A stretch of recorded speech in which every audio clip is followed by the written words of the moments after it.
گل سرخم چرا پژمرده حالی؟ بیا بیا قسمت کنیم درد که داری، بیا قسمت کنیم بیشش به من ده که تو کوچک دل طاقت نداری. درخت غم به جانم کرده ریشه، به درگاه خدا نالم همیشه.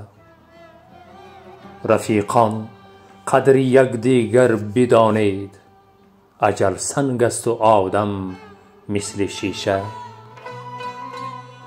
اگر یار مرا دیدی به خلوت، بگو ای بی وفا ای بی مروت.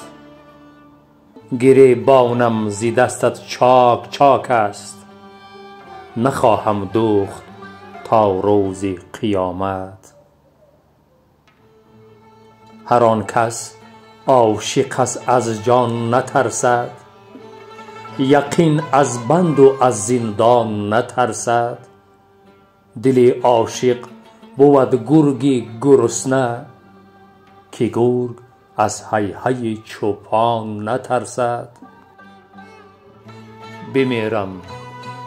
بمیرم تا تو چشم تر نبینی، شرار آه پر آذر نبینی.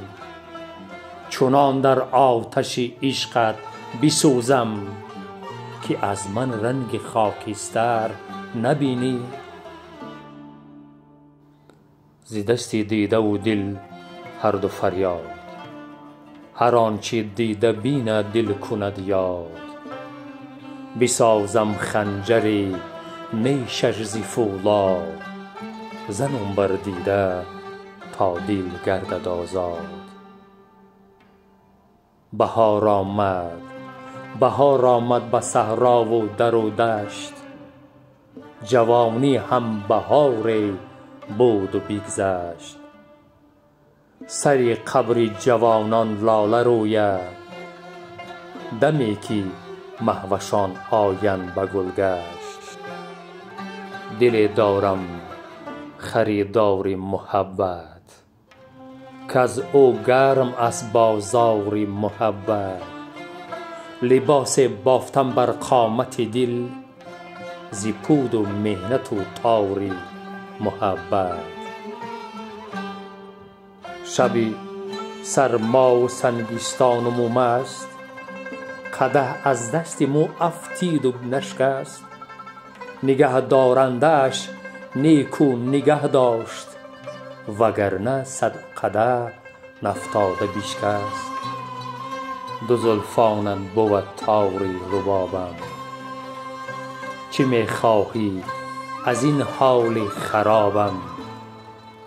تو که با مو سر یاری نداری، چرا هر نیمه شب آیی به خوابم.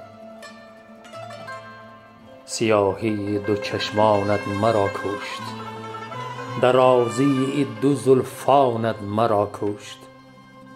به قتلم حاجتی تیر و کمان نیست، همو ابروی مژگانت مرا کشت. به قبرستان گذر کردم کم و بیش، بدیدم قبر دولتمند و درویش. نه درویش بی کفن در خاک رفته، نه دولتمند برده یک کفن بیش. مگر شیر و پلنگی ای دل ای دل، به مو دایم به جنگی ای دل ای دل. اگر دستم فتی خونت بریجم، ببینم تا چه رنگی ای دل ای دل.